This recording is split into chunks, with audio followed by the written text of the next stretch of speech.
আমরা এমন একটা বিষয় সম্পর্কে কথা বলবো যেটা আমাদের শরীরে নীরবে বাসা বাঁধে এবং আমাদের রোগ সৃষ্টি করে। বাংলাদেশে অনেক মানুষ এই সম্পর্কে সচেতনতার অভাবে নানান ধরনের রোগে ভুগে। আজকে আমরা যে রোগটা নিয়ে বলবো সেটি হচ্ছে হাইপার টেনশন বা উচ্চ রক্তচাপ। উচ্চ রক্তচাপ কি?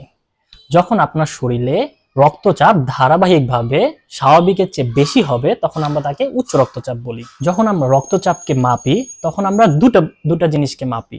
একটি হচ্ছে সিস্টোলিক প্রেসার, আরেকটা হচ্ছে ডায়াস্টোলিক প্রেসার। একজন সুস্থ প্রাপ্তবয়স্ক মানুষের রক্তচাপ 120/80 mm মার্কারি প্রেসার বা এর নিচে হওয়া উচিত। যদি আপনার রক্তচাপ 140/90 mm মার্কারি প্রেসার বা এর উপরে থাকে তাহলে ধরে নিতে হবে আপনার রক্তচাপ আছে এবং আপনার সতর্ক হওয়া উচিত। চলুন এবার জেনে নেই কোন কোন বিষয়গুলো আপনাকে উচ্চ রক্তচাপের ঝুঁকিতে ফেলে। প্রথমত, অস্বাস্থ্যকর খাদ্যাভ্যাস, অতিরিক্ত লবণ, অতিরিক্ত চিনি, ফাস্টফুড এবং প্রক্রিয়াজাত খাবার খাওয়ার ফলে আমাদের হাইপারটেনশনের পরিমাণ বেড়ে যায়। অলস জীবনযাপন এবং অতিরিক্ত ওজন হৃৎপিণ্ডের চাপ বাড়ায়। অতিরিক্ত মানসিক চাপ রক্তচাপ বাড়াতে পারে। এছাড়াও পারিবারিক হিস্ট্রি কিংবা ডায়াবেটিক্সের কারণেও রক্তচাপ বৃদ্ধি পেতে পারে। ধূমপান, মদ্যপান এগুলো রক্তনালীকে ক্ষতিগ্রস্ত করে রক্তচাপ বাড়িয়ে দিতে পারে। এছাড়াও বয়স বাড়ার সাথে সাথে উচ্চ রক্তচাপের ঝুঁকি বেড়ে যায়।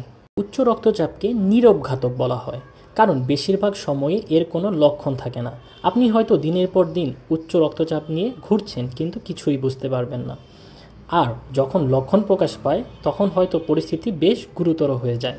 তবে কিছু ক্ষেত্রে যখন রক্তচাপ খুব বেড়ে যায় তখন আমরা কিছু লক্ষণ দেখতে পারি, যেমন তীব্র ব্যথা, মাথা ঘোরা বা ঝিমঝিম করা, বুকে ব্যথা, শ্বাসকষ্ট, চোখে ঝাপসা দেখা বা দৃষ্টিশক্তিতে সমস্যা হওয়া, ক্লান্তি ভাব, দুর্বলতা, নাক দিয়ে রক্ত পড়া, এটি খুব গুরুত্বপূর্ণ অবস্থা।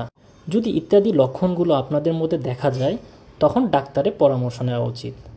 উচ্চ রক্তচাপ নিয়ন্ত্রণ রাখার জন্য সবচেয়ে কার্যকর উপায় হলো আপনার জীবনযাত্রার পরিবর্তন আনা। স্বাস্থ্যকর খাদ্যাভ্যাস, লবণ ও চিনি জাতীয় এবং প্রক্রিয়াজাতকরণ খাবার কম খাওয়া, ফল ও শাকসবজি বেশি খাওয়া, কম তেল ও মশলা দিয়ে খাবার রান্না করা, নিয়মিত ব্যায়াম করা, ওজন নিয়ন্ত্রণ রাখা, মেডিটেশন কিংবা নিয়মিত ধ্যান করা যা মানসিক চাপকে কমাতে সাহায্য করে। এছাড়াও রাতে 7 থেকে 8 ঘন্টা নির্বিঘ্নে ঘুম আপনার শরীরকে সুস্থ রাখতে সাহায্য করে এবং রক্তচাপ নিয়ন্ত্রণ রাখতে গুরুত্বপূর্ণ ভূমিকা পালন করে।